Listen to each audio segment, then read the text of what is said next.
بسم اللہ الرحمن الرحیم۔ السلام علیکم ناظرین، شوہر کو کنٹرول کرنا، شوہر کو اپنے بس میں کرنا یا شوہر کو اپنی قابو میں کرنا ایک غلط سوچ ہے اور اس کی اسلام اجازت نہیں دیتا۔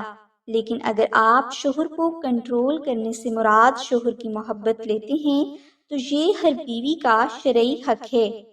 یاد رہے کہ شوہر کی عزت اور احترام کرنے پر اسلام سختی سے زور دیتا ہے، لیکن فلم انڈسٹری، ٹی وی اور انٹرنیٹ پر موجود ڈرامہ سیریل کی وجہ سے بعض خواتین اپنے شوہر کو اسلام سے ہٹ کر اہمیت دینا شروع کر دیتی ہیں، جو کہ غلط بات ہے۔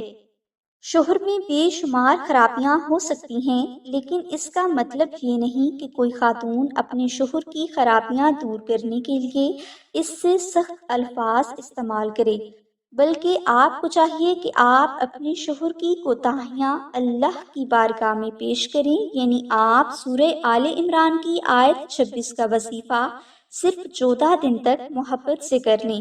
انشاءاللہ آپ کا شوہر آپ سے بے پناہ محبت کرنے لگے گا۔ ناظرین، سورہ آل عمران کی آیت نمبر 26 کو بہت سے مقاصد حاصل کرنے کے لیے ورد کیا جاتا ہے۔ اس آیت مبارکہ کا ورد خاص کر رزق میں برکت، کامیابی اور شوہر کی محبت کو حاصل کرنے کے لیے کیا جاتا ہے۔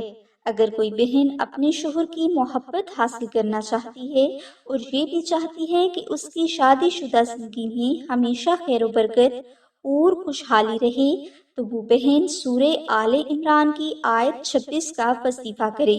یہ وظیفہ کرنے کے لیے آپ جمعہ کے دن فجر کی نماز کے بعد اول و آخر 10 بار درود پاک ورد کریں اور درمیان میں آپ 300 مرتبہ سورہ آل عمران کی آیت 26 کا محبت سے ورد کریں۔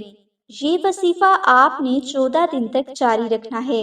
انشاءاللہ 14 دن میں شوہر اور بیوی کے درمیان ہر غلط فہمی، غم، غصہ اور نفرت ختم ہو جائے گی اور شوہر اپنی بیوی کی محبت میں اس قدر بے قرار ہو جائے گا کہ بیوی حیران رہ جائے گی۔ مزید معلومات کے لیے بہنیں ڈسکرپشن میں دیے گئے نمبرز پر رابطہ کر سکتی ہیں۔